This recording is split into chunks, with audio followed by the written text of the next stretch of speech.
ইয়াবা ট্যাবলেট সহ এক ব্যক্তিকে আটক করল আমতলী থানার পুলিশ। সঞ্জয় সূত্রধর নামের সে ব্যক্তিকে আমতলী থানা পুলিশ আটক করেছে। কোন প্রেক্ষাপটে তাকে আটক করা হলো তার বিষয় নিয়ে আলোচনা হয়। আজ আমতলী থানার ওসি জানিয়েছেন, তাকে আটক করার পর গ্রেপ্তার দেখিয়ে আজ আদালতে সোপর্দ করা হবে। প্রথমে এক ব্যক্তিকে সেখানে গ্রেপ্তার করার পরই জিজ্ঞাসাবাদে তথ্য বেরিয়ে আসছে যে আজ সংবাদ মাধ্যমের মুখোমুখি হয়ে আমতলী থানার ওসি পরিতোষ দাস বিস্তৃত বলেছেন। আমরা তার বক্তব্য শুনব। তো 7ই অগস্ট সন্ধ্যার সময় আমরা 90,000 ইয়াবা ট্যাবলেট সহ সুবীর সূত্রধর নামে একজন লোককে আমরা আটক করি, তার অটো সহ।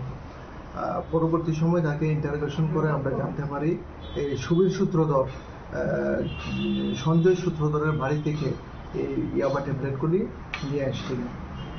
তার ইন্টারোগেশনের বেসিসে আমরা আজকে সঞ্জয় সূত্রধরকে আটক করেছি এবং তাকে 5 দিনের পুলিশ রিমান্ড চেয়ে আমরা আদালতের কাছে প্রেরণ করব। কোনখান থেকে আটক করেছি?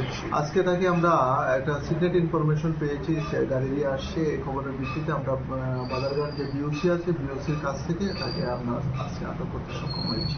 উনার বাড়ি থেকে তো এনেছে, উনি কোথায়, এই অটো চালক কোথায় নিয়ে যাচ্ছিল, ওনাকে কি আটক করা হয়েছে?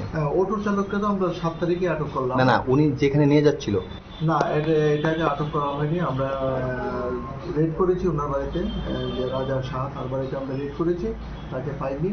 আর এই কেস কানেকশনে আমরা তাকে অ্যারেস্ট করব।